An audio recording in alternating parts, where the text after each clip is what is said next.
श्री कुंभनदास जी महाराज अपनी कुटिया में बैठ के भजन कर रहे थे। अब कुंभनदास जी महाराज भजन करते थे कब? रात्रि में, जब पूरी दुनिया सो रही होती थी तब कुंभनदास जी बैठ करके भजन करना शुरू करते थे। और कुंभनदास जी की कुटिया के जस्ट बगल में एक और कुटिया थी, एक मतलब घर जैसा ही था, उसमें कौन रहती थी? एक नगर वैश्या। अब रात्रि को नगर वैश्या के प्रेमी जन उससे मिलने के लिए आते, तो कभी नृत्य करती, कभी गाती, और उन लोगों की आवाज सुनकर के कुंभनदास जी को भजन में बड़ा विक्षेप होता। वे कहते, बोले हम भजन करने बैठते हैं और ये वैश्या जो है अपने प्रेमियों के संग में नृत्य करती है, गाती है, नाचती है पूरी रात, हमें भजन में बड़ा विक्षेप होता है। कुंभनदास जी बोले तो क्या करें? दूसरे दिन से कुंभनदास जी बोले, वो तेज गाती है उससे मेरे भजन में विक्षेप होता है, कल से मैं भजन तेजी से करूंगा तो उसके भोग विलास में विक्षेप होगा। विक्षेप की भावना से नहीं किया, लेकिन बस बोले तेज गाऊंगा तो मेरा ध्यान नहीं भटकेगा। और दूसरे दिन से कुंभनदास जी रात्रि में जैसी नगर वैश्या के आशिक उसके प्रेमी आ जाएं, कुंभनदास जी जोर जोर श्री कृष्ण शरणम मम, श्री कृष्ण शरणम मम, श्री कृष्ण शरणम मम गाने लगे। अब नगर वैश्या अपने प्रेमियों के साथ में नृत्य कर रही है और इतने में ही उसको भजन कीर्तन की ध्वनि सुनाई दे तो उसको अपने आनंद में, अपने भोग विलास में उसको विक्षेप होने लगा। प्रेमी जन बोले क्या हो गया, तुम नृत्य क्यों नहीं कर रही हो? बोले ये बगल में हमारे एक बाबा रहता है, कितनी तेज तेज कीर्तन कर रहा है, इसके कीर्तन से तुम लोगों को मैं प्रसन्न नहीं कर पा रही। अरे तू आज्ञा कर, क्या करें हम? बोले इसकी कुटिया जला दो, बाबा कोई खत्म कर दो।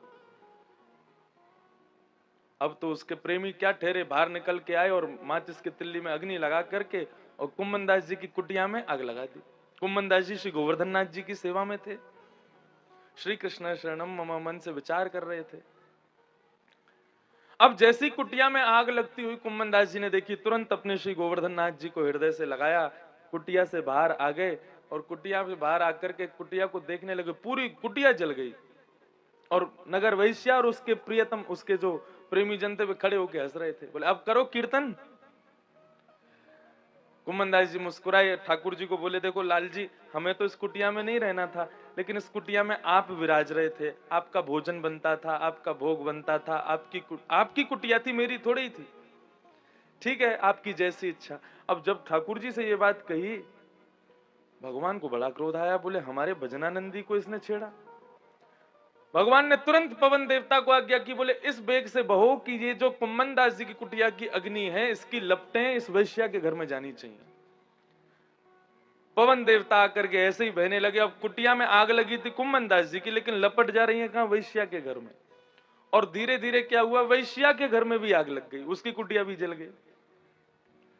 वैश्या आकर के बाहर कुंभनदास जी को गाली देने लगी, चढ़ गई उन पर, लड़ने लगी उनसे, मेरी कुटिया में आग लगवा दी तूने बाबा, तुझे छोड़ूंगी नहीं मैं।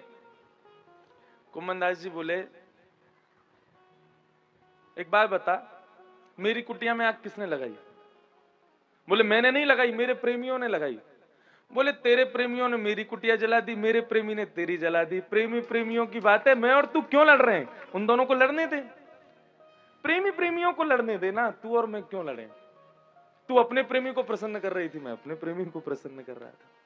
तो अन्योन्याश्रय, अन्य आश्रय जब हम लोग ले लेते हैं तो भगवान कंफ्यूज हो जाते हैं कि यार ये, अच्छा इसको मुझ पर विश्वास नहीं है, अच्छा ठीक है जिनकी शरण में गया तो फिर उन्हीं का ही हो जाए।